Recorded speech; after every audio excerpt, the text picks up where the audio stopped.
তো আমরা কিন্তু গাছের গ্লাসের জ্বালানো কাজ করি, তো এখন কিন্তু ফ্রেমগুলিকে লাগাচ্ছি, মানে একা একাই আজকে ফ্রেম লাগাতে হচ্ছে, কারণ আমরা দুজন কাজ করি, একজন হোল করছে ও আমার পিছনের দিকে, আর একজন কিন্তু আমি মানে হোল মানে এগুলি কিন্তু ফ্রেমগুলিকে একা একাই লাগাতে হচ্ছে, আর স্ক্রু এক হাতে ধরে এক হাতে ফ্রেম ধরে কিন্তু লাগাতে হচ্ছে।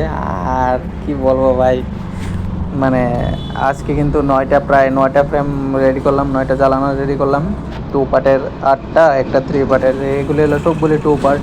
এই দেখেন আমরা আজকে ব্ল্যাক মাল দিয়ে কাজ করেছিলাম, তো এখানে এগুলো কিন্তু সব ব্ল্যাক মাল।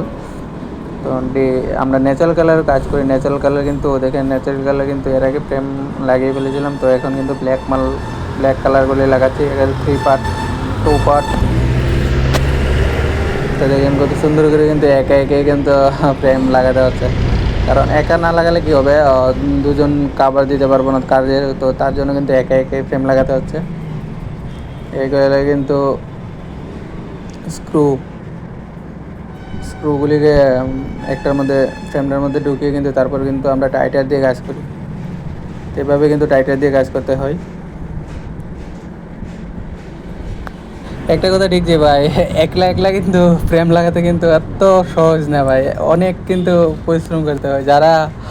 অনেক একজন যারা নতুন কাজ করেন তারা কিন্তু একটা ফ্রেম যখন লাগাবেন তখন ধরে দেখেন কী রকম লাগে ভাই, একটা ফ্রেম কিন্তু একটা গেঁথা মানে মানে কি কষ্টকর কিন্তু।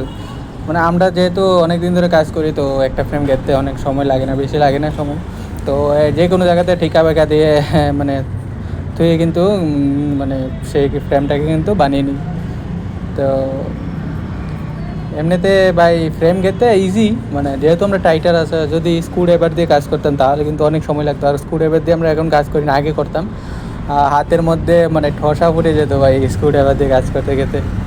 তো এখানে দেখেন আমার মিস্ত্রি, ঠিক আছে, মিস্ত্রি কিন্তু হোল করছে, যেগুলি আমরা বলি যে ইন্টারলক হোল করছে, এগুলি কিন্তু এই ইন্টারলক দেখেন।